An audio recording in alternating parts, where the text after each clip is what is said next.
Here is a leg day for you guys. Keep in mind, I'm coming off of an Achilles tear injury, so I can't really train too heavy on squats. So if you're just getting back into lifting, this is a great video for you because we'll be going over some form tips and anything like that. Just some simple leg extensions here. I don't really get too much into sets and reps too much. You want to be doing 2 to 3 sets, and your rep range depends on what you can do.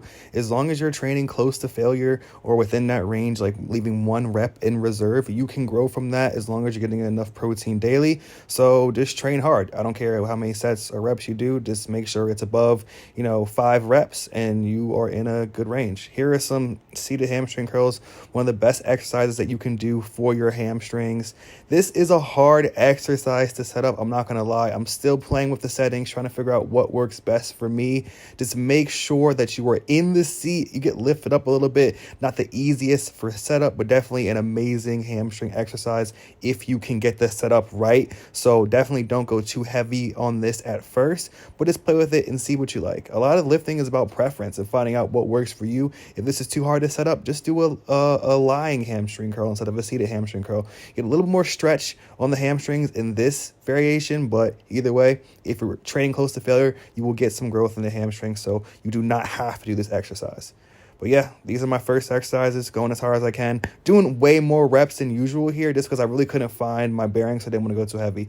Here we are on hack squats. This is one of the best quad builders you can do. I'm keeping my chest up, bracing my core, and coming down with control. Like I said before, my Achilles, I got the surgery in my Achilles, so I can't go too heavy on this, just loading up as much as I can comfortably, but I'm letting my knees go over my toes a little bit, and I'm getting that good quad activation. With anything to grow your quads, you want to get range of motion. If you can get deeper into the squat, you give your quads more availability and reasons to grow, because with more range of motion, you're going to get more lengthened muscle fibers, and with more lengthened muscle fibers, you can stimulate some more growth. So make sure that you're getting depth on your squats, and if you can't get depth, you're gonna have to work on mobility. That could be a thing that most people aren't working on, but I would highly recommend it. And if you guys want to see more videos on that, please leave a suggestion in the comments and I can do videos on that as well.